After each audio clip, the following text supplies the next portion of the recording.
Hey, Jay from EcoTech, and I'm here with Todd from Reef Systems Coral Farm. We're in Ohio, and as it turns out, as we travel through Ohio, I'm discovering that Ohio actually seems to be a really awesome place for the reef hobby. And your place is just really cool because you've got a little bit of everything going on here. You've got an outdoor nursery in a greenhouse, you got koi in a koi pond, you have an incredibly large selection of coral of just about every different kind, and then on top of it you've got dry goods and everything else. So how did all of this come about?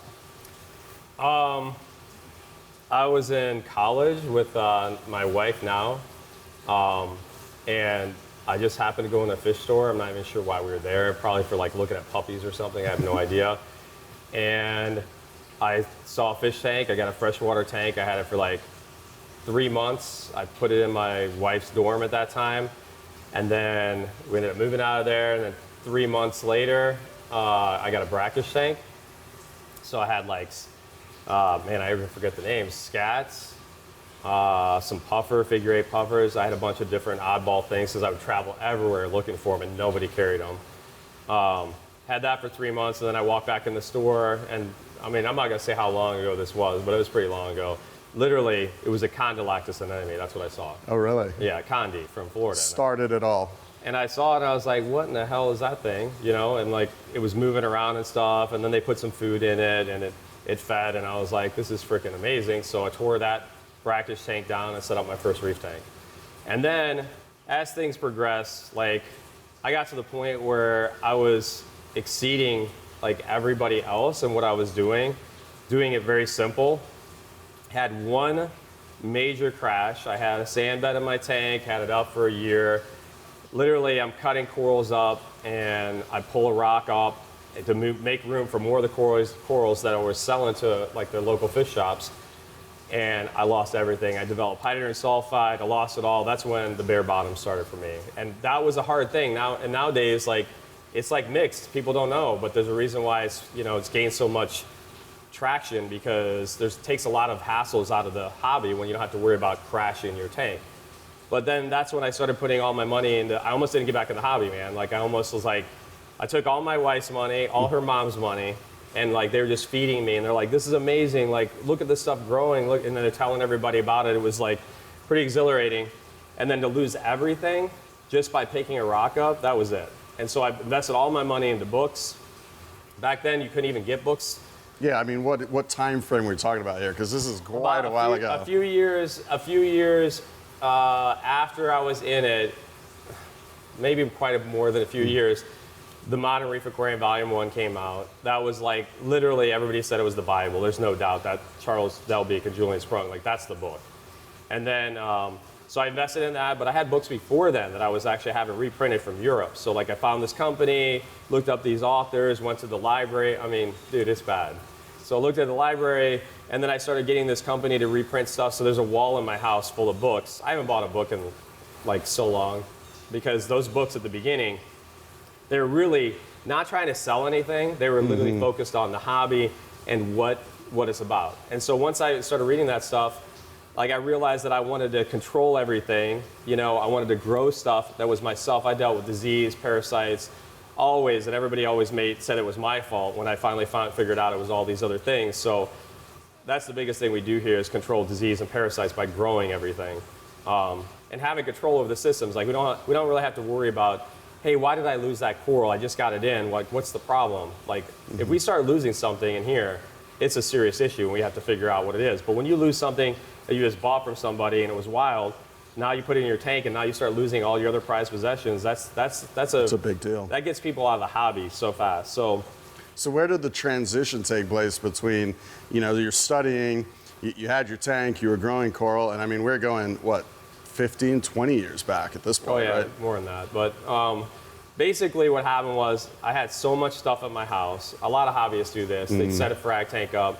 I had so much stuff, and then one tank after another. The whole basement's full, tanks throughout the whole house and everything. And I got to the point where I was like, I don't know what to do with this. Like, what am I supposed to do? And then I overwhelmed all the stores. Nobody wanted to buy from me anymore. And even then, hobbyists weren't even trading back then. Like, the internet really was not even around, so they weren't doing any of that stuff. But yeah, it's kind of like now I have a lot of stuff that most people walk in here and probably go, you know, like all this clubularia and all this star polyps and stuff. Like I don't want to throw it out. Like I'm not going to kill it. I probably should. You know, I probably should get rid of it to make room for other stuff. But, you know, you get to a point where there's so much stuff. Like, what am I supposed to do? So I finally set up the shop. And this is where the farm, that's like 14 years ago, I set this up. And of course, it's not done. Like, it's never done. You just keep adding more and more. This is as close as I got to it being kind of done out here, but we're going to end up doing something with the backside over there.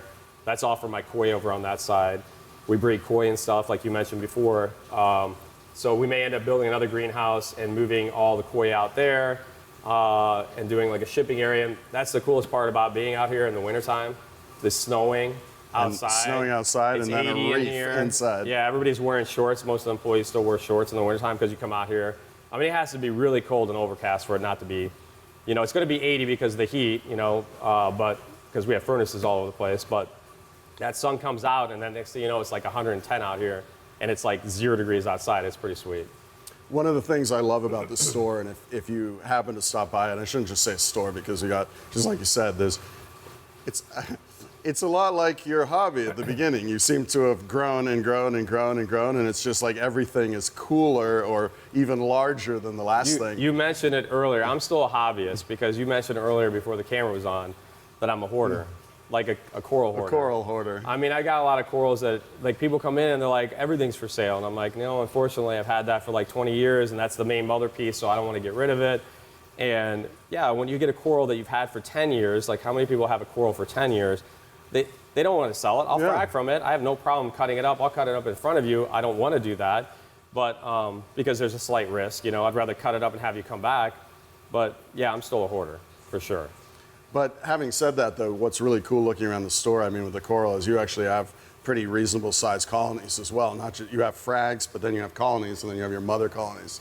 And it's kind of unusual, but awesome to see that again, because it's something that the industry and the hobby has moved away from, is actually having they're more like little tiny pieces. Well, on our website, we're going to start focusing more on the website and putting more what you see, what you get, and actually sticking to it this time. But we are going to actually offer like a few pieces here and there, like a bigger pieces that we have so much of that are larger colonies. So that'll be kind of something different that you don't really see. I mean, you might see it on somebody's site because they tore down somebody's tank and they're posting it up real quick just to get rid of it. But like it'll be stuff that we've had forever, and then we're just going to post it up. I mean, some of the like ORA will do it once in a while. I just saw their list come out. They have breeders. Like, yeah, they don't want to get rid of them, but they're past their life span. So they just sell them off, which is kind of cool to have breeding stock from ORA. Yeah, and you certainly have pretty much everything. Is there anything you don't really have here? I mean, I saw Australian stuff, I've seen Indo stuff, I've probably not any Caribbean, right? But we don't feed any of our corals, so you could say that we don't have a lot of acans here. Not that you have to feed them. When you get healthy ones, you don't have to do that.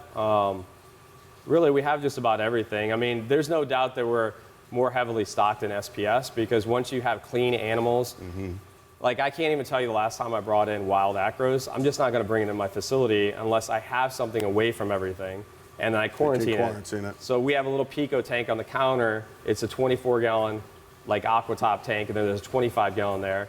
That 24 has ORA stuff in it, and then it has stuff from somebody else, and it sits in there for, like, how long do you think I would quarantine stuff for? 90 days? 120 days? No, the stuff that's in there has been over a year. Wow. Like, you might think that that's ridiculous, but I have so much to lose. Like, I'm not gonna, even hobbyists, when they come in, I don't take acros, I don't take monopores from them. It's just not worth it anymore. And I get one problem, and it spreads, you know? Buckets, people doing water changes, hoses, like, you gotta be really careful about that stuff. And there are some good companies out there that, you know, practice these kind of protocols and stuff, but for me, like, I'm a little crazy about it. Well, I mean, the store is amazing, so if you happen to be in the area, definitely stop by, check it out. If you want to learn more, online at reefsystems.com. And then on top of it, I'm told, as you mentioned earlier, we're going to have whih from your collection here, and the collection is extensive. Yeah, so. I mean, we're going to start doing that. We already started doing it again. We just took everything off the site for the whih stuff, but we're going to slowly start adding. So hopefully, like, every week we're going to have more and more stuff up there, and we'll start focusing on that part of the business for sure. Well, thank you so much for showing us around. It's been great for me because you were one of the first aquaculture guys back when we launched the Gen 1 that I was talking to. So getting to see everything in person is just absolutely amazing. So thank you very much. Yeah, it's only taken you guys, I don't even know how long you were when you were you weren't even a sales rep, you said. No, I was part-time, I think, back then. Yeah, so that's like 16, no, it's like 12. Yeah, something like 12 to 13 years ago. Yep. Yeah, that's like, yeah, 12 it's to 13 taking you years. guys too long. I hope Yeah. that makes the cut. Yeah, it will. We're brutally honest. We should have been out here sooner, but. Yeah, I appreciate you guys coming out. All right, thanks very much, Todd. All right. Appreciate it.